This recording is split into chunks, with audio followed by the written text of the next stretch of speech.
Hi friends, ఎప్పుడు rice items అంటే పులిహోర, egg రైసేనా? కొత్తగా ఈ కోకోనట్ రైస్ చేసుకోండి, టేస్ట్ చాలా బాగుంటుంది. ఇది ఎలా చేయాలో నేను చూపిస్తాను రండి. ముందుగా మిక్సీ జార్ తీసుకొని అందులో దాచిన చెక్క,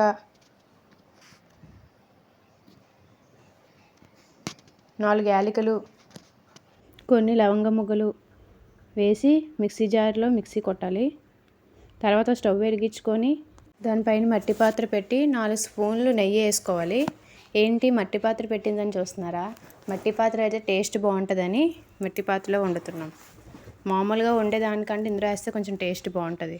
ఇందులో కొంచెం ఇందాక మిక్సీ కొట్టిన పౌడర్ కూడా వేసుకొని బాగా కలపాలి.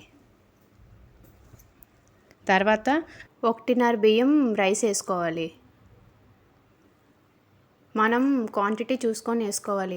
ఆ పాలు గ్లాస్ బియ్యానికి 2 గ్లాసుల కోకోనట్ మిల్క్ వేయాలి. ఇది బాగా యాగాలి. రైస్ కలర్ చేంజ్ అయినంత వరకు నెయ్యిలోనే ఆపాలి మనం బాగా. ఇది బాగా వేగాక గ్లాస్ బియ్యానికి 2 గ్లాసులు మిల్క్ వేసుకోవాలి కదా. ఇది 1.5 బియ్యం రైస్ వేసుకున్నాను నేను. దానికి 3 గ్లాసుల కొబ్బరిపాలు వేసుకోవాలి.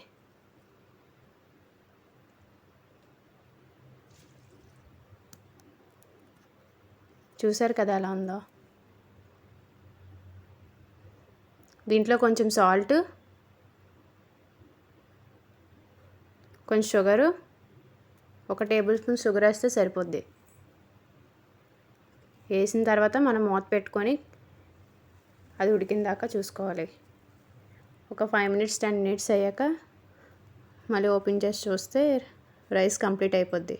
చూసారు కదా ఎలా వచ్చిందో, పొడి పొడిగా.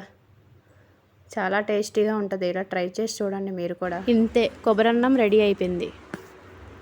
ఇది ట్రై చేసి ఎలా వచ్చిందో నాకు కామెంట్ చేయండి.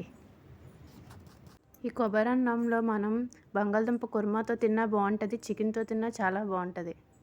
దీంతో తిన్నా చాలా టేస్టీగా ఉంటుంది. చూసారు కదా తక్కువ ఇంగ్రీడియంట్స్తో ఎంతో ఈజీగా కొబ్బరన్నం ఎలా చేసుకోవాలో. మీకు కానీ ఈ వీడియో నచ్చినట్టయితే లైక్, షేర్ అండ్ సబ్స్క్రైబ్ చేసుకోండి. Love you all. Bye bye.